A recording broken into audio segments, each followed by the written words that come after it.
Le CV dans la promotion divine, option ou nécessité, nous en sommes donc à la deuxième partie et ce thème nous rappelle, si l'on fait un zoom sur les 6 piliers de la promotion divine ou du sacre divin en partant du cas de Joseph. Amis téléspectateurs, shalom, merci d'être avec nous avec le prophète Don Céleste Nabi dans cette émission intitulée Clash B52, serviteur de Dieu, shalom. Shalom, shalom à vous ma chère sœur. Alors, homme de Dieu, parlons de ce thème, nous avons vu pour 6 piliers, on en a déjà abordé 3. Il s'agissait donc du poids spirituel. On a également vu le poids éthique et moral, le poids ministériel ou sacerdotal. Il reste encore 3 piliers à voir. Voilà, mais avant, votre mot d'entame.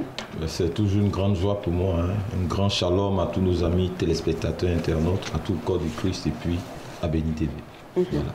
Voilà, alors on va dire le 4e pilier, on va y aller en même temps. Le 4e pilier, le poids doctrinal et intellectuel. En quoi est-ce que la connaissance doctrinale et intellectuelle est-elle intervenue dans la promotion de Joseph, vu que la Bible n'était même pas encore écrite? Merci. Effectivement, du temps de Joseph, la Bible n'était pas encore écrite. Mais quand je parle de poids intellectuel, je ne parle pas des diplômes. Mais je fais allusion à la façon dont nous utilisons notre cerveau pour aborder les questions de la vie. Comment en somme nous réfléchissons. C'est ce que j'appelle poids intellectuel. Alors on pourrait se demander comment ici Joseph était assis dans des questions de doctrine. Je voudrais justement, ma chère sœur, ce soir ajouter un peu à ce qui a été dit sur ce point par une question. Joseph avait-il une Bible à main? Avait-il une Torah à main? Bien sûr que c'est non. Écoutez, Joseph n'était pas un croyant de nature à se pavaner avec une Torah ou une grosse Bible à main, même si la Bible n'était pas encore écrite. Joseph n'était pas le type de croyant en train de parler en langue au cours des réunions de service et partout. Joseph n'était pas une personne qui exhibait sa foi au nom d'un zèle stérile. Nulle part il n'a ressorti le nom de l'Éternel de sa bouche à l'endroit des Égyptiens. C'est le Pharaon lui-même et lui seul qui en a fait allusion. Je vais vous lire les propos de Pharaon. Genèse 41, verset 37. Ces paroles plurent à Pharaon et à tous ses serviteurs. Et Pharaon dit à ses serviteurs, trouverions-nous un homme comme celui-ci, ayant en lui l'esprit de Dieu? Ça c'est une rhétorique, hein, voilà, c'est une affirmation. Et Pharaon dit à Joseph, puisque Dieu t'a fait connaître toutes ces choses, il n'y a personne qui soit aussi intelligent, aussi sage que toi. Je t'établis sur ma maison et tout mon peuple obéira à tes ordres. Le trône seul m'élèvera au-dessus de toi. Mais Joseph, dans toute sa discrétion et simplicité, sans vouloir impressionner ni tromper, voire même bluffer, ni séduire qui que ce soit par des vains artifices, il est demeuré dans l'enseignement de son père. Il est demeuré dans l'enseignement de son père, qu'il a quitté à l'âge de 17 ans. Il était bien construit, madame, au niveau spirituel et doctrinal. Il était assis dans la Torah orale, avant même que cela ne soit écrit. Il était tellement bien bâti à ce niveau qu'il était capable de tirer sa défense à partir des enseignements cardinaux de son père, à partir de sa conscience. Quand il répond même à Madame Potiphar, il a été clair. Il dit non, mon Dieu ne me permet pas de faire ça. Je vais dire à quelqu'un que le plus beau de tes messages, en tant que prédicateur, en tant qu'enseignant de la Bible, en tant que chrétien et chrétienne, c'est ton témoignage, c'est ta vie au regard de la Bible. Joseph avait-il une Torah? Mais non et non. Mais ça faisait partie du patrimoine avec lequel il est arrivé en Égypte. Vous savez, on rentre dans certaines relations, dans certaines familles, dans certaines amitiés, dans certains milieux, dans certaines opportunités, dans certains endroits, etc. etc. On y rentre, hein, je dirais, avec un corps de valeurs. C'est-à-dire que s'il y a des valeurs qui ne sont pas en toi, là, tu ne vas pas rentrer. On y rentre avec un patrimoine éthique qu'on est tenu de conserver. C'est ce qui établit en fait notre dignité sacerdotale, voire même notre dignité socio-humaine. Sinon, s'il n'y a pas un code de valeurs dans lequel tu es établi, ben, franchement, tu ne pèses pas, on ne peut te faire confiance. Je suis à vous, vous avez une question? D'accord, vous parlez des codes de valeurs. Code de valeurs. Oui, à quel moment on doit justement saisir ces codes-là ou... Code de valeurs, pas code. Code de valeurs. Oui, un ensemble de valeurs. D'accord. Voilà, donc vous parlez de Joseph justement qui est entré en Égypte avec un patrimoine. De valeurs. De valeurs justement, mais acquis à bas âge. Est-ce qu'aujourd'hui il faudrait privilégier les écoles de dimanche, il faudrait privilégier l'enseignement des enfants? Absolument. Il faut construire. L'église, on ne doit pas transformer nos églises en des boîtes de nuit, en des bas climatisés, en des centres de distraction.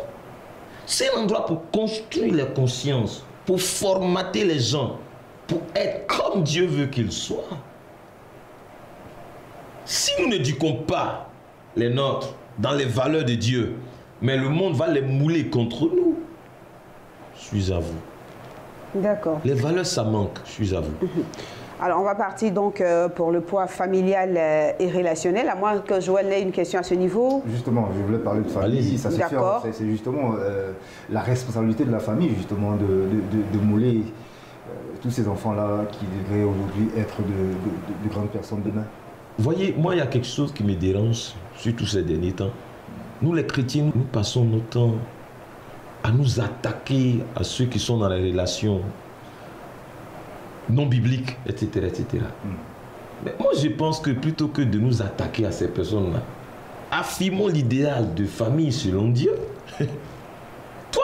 Toi-même, chez toi n'est pas propre. Et puis tu veux aller balayer chez ton voisin.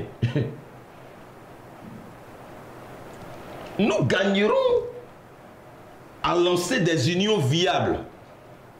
Nous gagnerons à présenter des familles modèles. Nous gagnerons à présenter des familles qui seront un repère pour les enfants, un repère pour les futurs couples, un repère pour les futures familles. C'est cela notre défi. Mais aujourd'hui, la crise de la conjugalité, la crise de la famille, la crise de la stabilité familiale, c'est une réalité dans la foi chrétienne. Beaucoup de parents ont démissionné, laissant la responsabilité de l'éducation au système instructionnel. Mais le système instructionnel n'a pas pour mission d'éduquer les enfants. L'éducation des enfants revient premièrement aux parents. Les milieux éducatifs ou académiques, leur responsabilité, c'est de communiquer, transmettre le savoir aux enfants. Que ce soit clair. D'accord. Alors, le cinquième pilier, donc, qui est en rapport avec le poids familial et relationnel, à quel niveau et à quel moment l'approche familiale a-t-elle été décisive dans sa promotion, vu qu'il n'y avait pas de rapport avec sa famille? Je parle bien sûr de Joseph. Effectivement, on voit, bien que Joseph était déconnecté de sa famille, mais il faut réaliser à travers cette histoire-là que on a vu un Joseph dont les dispositions de cœur étaient telles qu'il était, je dirais, prêt à pardonner à ses frères. Ils l'ont vendu, mais dans son cœur, il était prêt à leur pardonner. En aucun moment, il a retenu ça contre eux. Sa famille était dans son cœur. Dans son cœur, il était attaché à sa famille. Bien qu'étant loin de sa famille. Mais bien n'étant pas à mesure, humainement parlant, de communier avec eux, de les aider, il était attaché à sa famille. Pour preuve, dès que l'occasion s'est présentée, il n'a pas hésité. Il a mis ses parents au large, au beurre, dans le pays des Goshen. Mais ça manque dans nos églises, où on passe le temps à diviser les parents, à diviser les familles, à diviser les amis. Ce christianisme-là, il n'est pas de Dieu. Oh, ton papa, il est sorcier. Oh, ta maman, elle est sorcière. Et puis on se sépare parents et enfants. On se sépare père et fils, mère et fille. C'est pas ça le christianisme. Si vous faites la promotion de la peur de la sorcellerie, alors que vous dites que vous êtes chrétien, vous êtes église, franchement pour moi ça me pose problème. Il faut également remarquer plusieurs autres choses très parlantes dans l'affaire de Joseph. Regardez madame, Joseph ne s'est à aucun moment défendu contre les allégations de madame Potiphar. Il n'a pas contesté les allégations accusatoires de madame Potiphar pour ainsi embarrasser son boss. Parce que si ce méta dit non, madame Potiphar, tu dis pas vrai, vous ne dites pas vrai, ce que vous dites c'est faux, en définitive, il allait embarrasser son mentor, son patron. Il ne l'a pas fait. Joseph n'a pas non plus maudit les chansons, ni accusé celui-ci de lui avoir fait une fausse promesse. Il savait que c'est Dieu seul qui peut rendre une personne capable d'accomplir ou bien de respecter sa parole ou ses engagements et de faire du bien.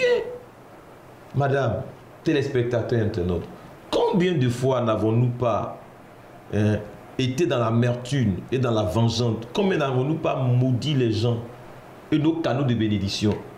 Mais si Joseph avait maudit les chansons, qui est-ce que Dieu aurait utilisé plus tard pour le sortir de la prison? Joseph n'a pas arrêté de faire du bien aux autres parce qu'il était blessé en lui-même, parce qu'il était en prison. Il n'était pas mère. Et il n'a pas pris les choses de façon catastrophiste pour lui, pour pouvoir, je dirais même, détruire les autres. Non, il est demeuré dans la voie de Dieu, il est demeuré égal à lui-même. Il n'a pas appelé cette situation de prison-là une disgrâce, un abandon de Dieu, un oubli divin, une poisse, une malédiction. Si c'était à notre ère, on serait en train de chercher des délivrances à un point fini. Il n'a point relâché dans sa communion avec son Dieu. Enfin, Joseph n'a pas résolu se venger de son boss, Potiphar, et de sa femme, après que son Dieu lui ait fait justice. Il n'est pas allé prendre Potiphar pour le jeter en prison. Il n'est pas allé chercher Madame Potiphar pour la jeter en prison. Absolument pas. Jésus dit quoi? Père, pardonne-leur, car ils ne savent pas ce qu'ils font. Oui. Ils sont en train de faire exactement ce que toi, tu as arrêté qu'ils fassent, sans s'en apercevoir. Joseph il avait, je dirais, une bonne relation avec son environnement, peu importe les temps et les circonstances. Il n'était pas mère envers son entourage, ni même envers ses ennemis, ses bourreaux d'hier. Pour lui, tout est sous le contrôle de Dieu, qui est son vrai boss d'ailleurs.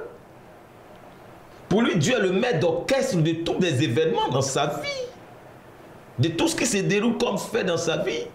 Pour lui, les hommes n'étaient que des acteurs et des pions de Dieu qui s'ignorent par moments et qui ne peuvent en aucune manière modifier l'agenda de Dieu le concernant. Il en était conscient. Joseph avait de bonnes relations partout où Dieu le faisait passer. Il n'avait pas maudit, ni médit de Potiphar, ni de son épouse, ni de... Non, en essayant de s'expliquer pas à pas, non. Il n'a pas mis à nu, ni humilié son patron. Il ne l'a pas descendu. Il a accepté de porter le manteau de la culpabilité injuste en fixant les regards sur le grand boss qui a permis qu'il soit en prison et qui est capable d'ester en cours de cassation pour casser les décisions de condamnation sur lui, pour le déculpabiliser de tout soupçon, de toute accusation, pour rétablir l'ordre et sa dignité.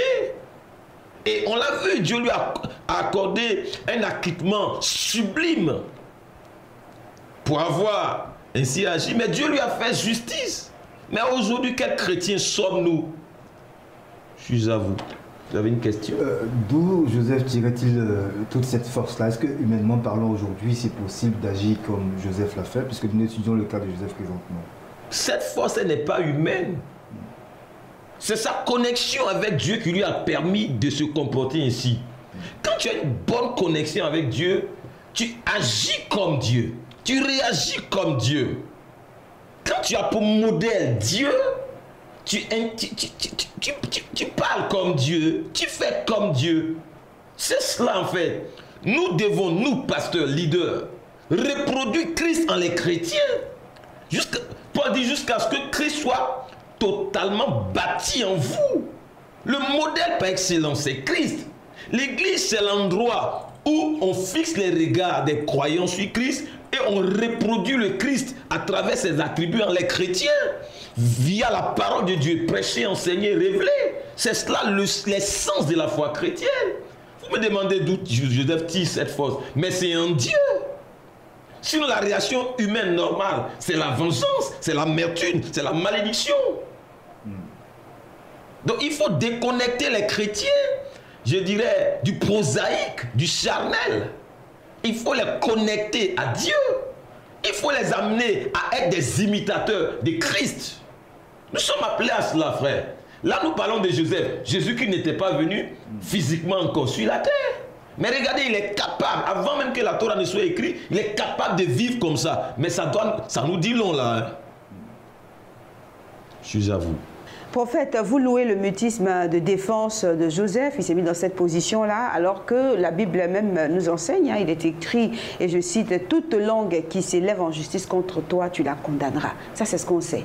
Donc, il faut se défendre. Il faut se défendre. Vous savez, un texte biblique, madame, il s'interprète dans son contexte. Et il s'emploie également dans son contexte. La Bible dit dans ce même livre d'Ésaïe que vous citez, en Ésaïe chapitre 33, le verset 22, « L'Éternel est notre juge. L'Éternel est notre législateur. L'Éternel est notre roi. Et c'est lui qui nous sauve. » C'est écrit aussi. Hein. Donc il ne faut pas prendre la Bible d'un seul côté. Il faut faire la contrebalance. Il faut savoir quand tu dois parler, quand tu dois, je dirais, te taire. Il ne faut pas parler pour parler et se condamner ou empirer sa situation. Il faut que nous comprenions, madame, qu'il arrivera des fois où, dans notre marche avec Dieu, dans notre vie, dans certaines circonstances, seul Dieu aura la parole. Nous n'avons qu'à nous taire, et c'est ce que Joseph a compris qu'il a fait. Nous n'avons qu'à nous taire et à laisser Dieu faire. Il n'y a pas meilleur avocat que Dieu. De toutes les façons, madame, que valait la parole, la défense d'un esclave tel que Joseph, dans un pays qui n'est point le sien? Que valait la parole d'un esclave face à la crème de la société de son temps? Il allait dire quoi? Lui, esclave, il va se défendre. Est-ce qu'il a droit à un avocat même? Il va se défendre sur quelle base? Vous savez, quand la chose vous dépasse, comptez simplement sur Dieu. D'accord.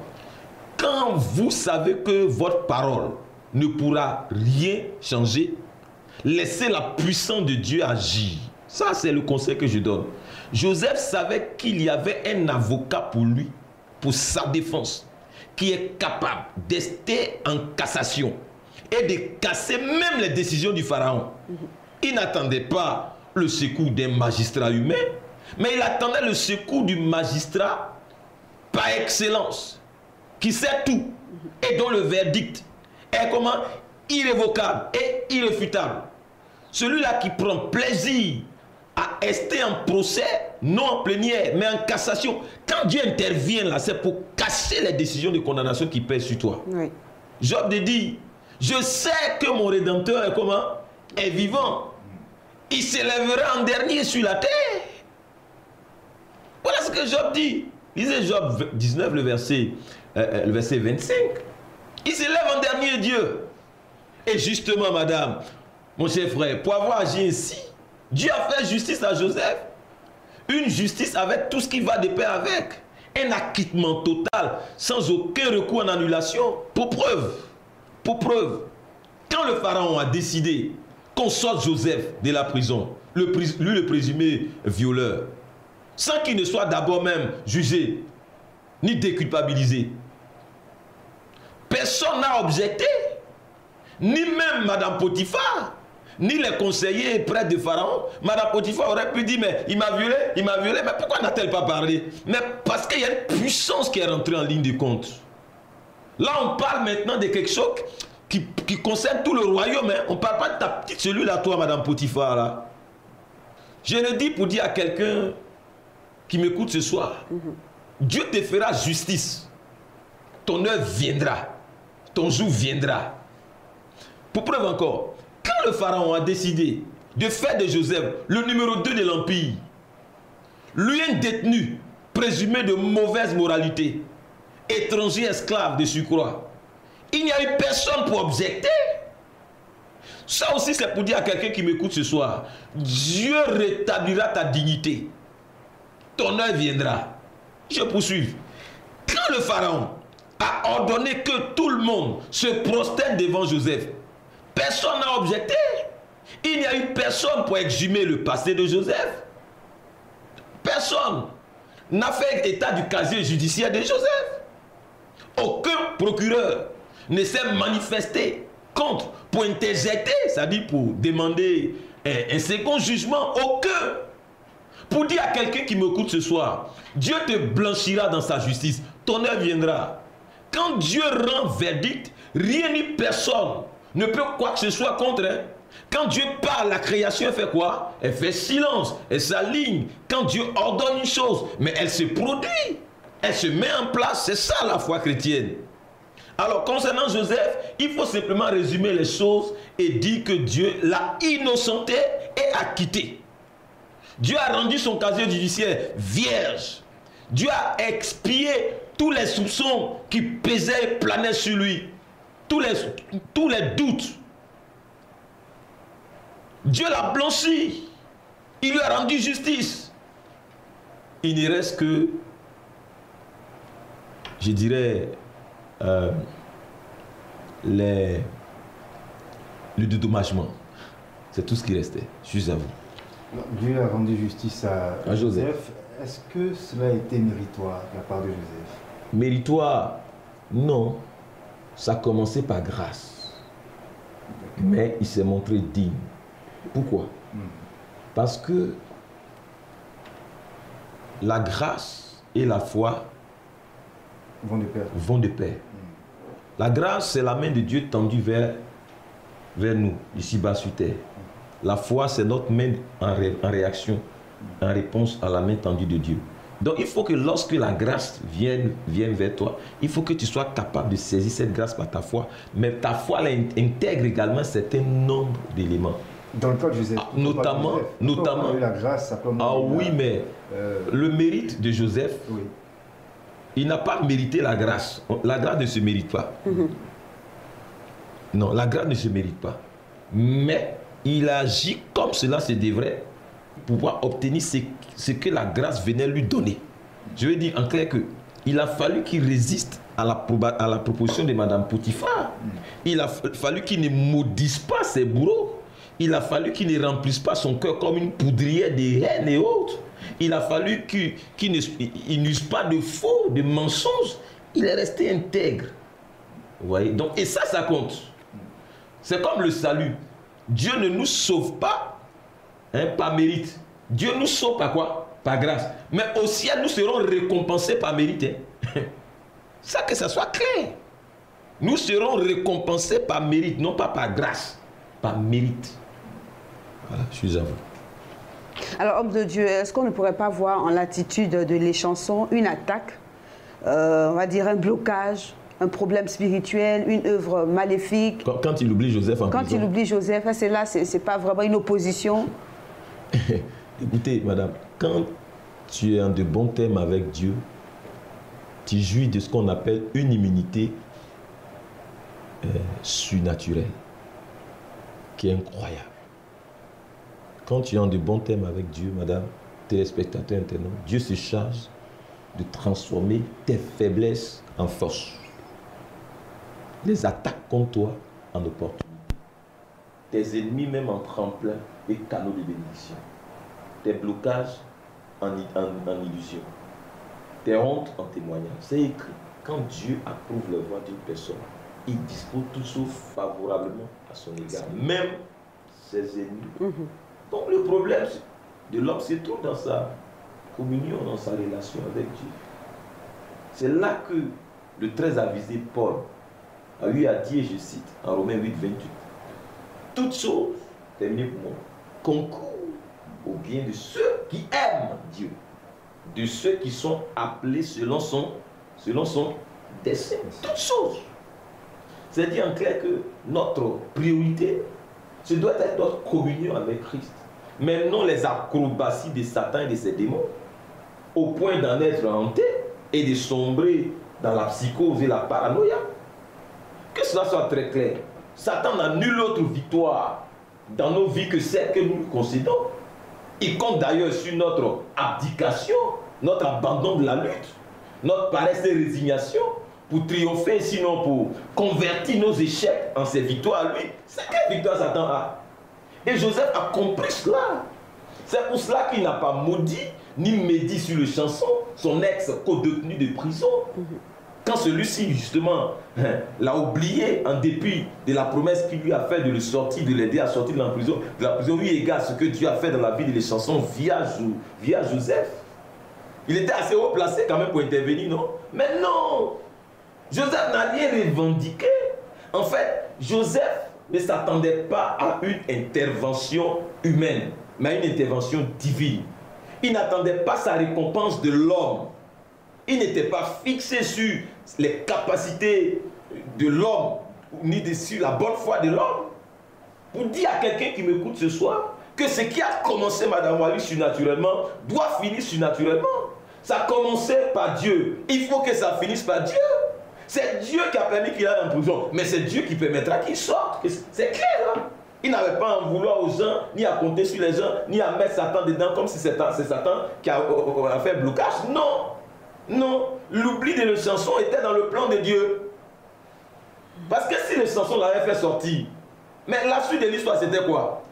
Non, Dieu n'a pas prévu que ce soit les chansons qui le sortent, mais que ce soit le pharaon lui-même qui a besoin de... Tout a été programmé, orchestré par Dieu, piloté de maître par le boss. Vous savez, les hommes peuvent être sincères en vous faisant des promesses à un temps T0 bien donné. Ils peuvent même être de très bonne foi pendant qu'ils sont en train de vous faire la promesse. Mais la bonne foi de l'homme n'est point une garantie fiable, hein, madame.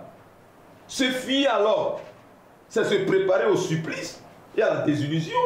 Seul Dieu a le pouvoir d'amener ses promesses à leur accomplissement via les hommes. Au moment qu'il juge, madame, opportun, au moment qu'il juge favorable, l'oubli de l'homme n'est point l'abandon de Dieu. Et Dieu mettra tout en œuvre pour vous déconnecter de la confiance placée en les hommes. Et il va le permettre via les ingratitudes que vous allez moissonner, les trahisons dont vous serez victime, les déceptions et autres, afin que vous n'ayez les yeux fixés que sur lui seul et que votre foi en lui croisse davantage et soit purifiée des impuretés qui sont par exemple la confiance en l'homme. Beaucoup de chrétiens sont blasés, déçus de Dieu parce qu'ils ont mis leur confiance en l'homme. Mais c'est l'homme qui t'a trahi, pas Dieu. Parce que l'homme t'a trahi, tu désertes de l'église. Parce que l'homme t'a trahi, tu abandonnes ton poste à l'église. Parce que l'homme, le pasteur, il t'a trahi ou il n'a pas été comme cela se devait. Alors tu te déconnectes de Dieu. Mais tu n'as rien compris. Est-ce Dieu qui t'a trahi? Est-ce Dieu qui t'a déçu? Est-ce le pasteur qui t'a appelé? Est-ce la sœur en Christ qui t'a appelé? Est-ce lui qui t'a sauvé? Est-ce le sang des hommes qui a coulé pour toi? Soyons sérieux. Joseph, longtemps avant que Christ ne vienne faire ce sacrifice, il a compris ces choses. Ça en dit long, ma chère sœur. Vous avez semblé avoir une question. Oui, alors, on aurait vite fait aujourd'hui, face à ce que Joseph a vécu, par mauvaise interprétation ou par impatience, de combattre le diable, lier les démons. Faire des jeûnes et prières. Des jeûnes et prières. Est-ce que ça aurait changé quelque chose? Non, oui, mais c'est évident. C'est évident. Quand tu as une communion avec Dieu, tu sais à quel moment Satan a l'œuvre et tu sais à quel moment Dieu a l'œuvre. Ouais, c'est clair. C'est clair. C'est parce que les gens n'ont pas une bonne communion avec Dieu qu'on les maltraite dans les jeûnes en un point fini, dans les délivrances en un point fini, etc., etc. Dans ta communion avec Dieu, là, tu sais. Tu sais. Voilà, homme de Dieu, on va dire mot de fin, partiellement quand même. Ben, mon mot de fin, c'est vraiment toute la gloire à l'homme de Galilée qui nous donne la force de faire ce travail. Que toute la gloire lui revienne au nom puissant de notre Seigneur Jésus-Christ. Shalom. Shalom, shalom à Joël Adoucé. Shalom, shalom. Shalom à vous, amis téléspectateurs et internautes. Rendez-vous est pris la semaine prochaine par la grâce de Dieu. Nous allons donc conclure ce grand thème, le CV dans la promotion divine, option ou nécessité. Merci d'être resté en notre compagnie. Que le Seigneur vous garde. Shalom.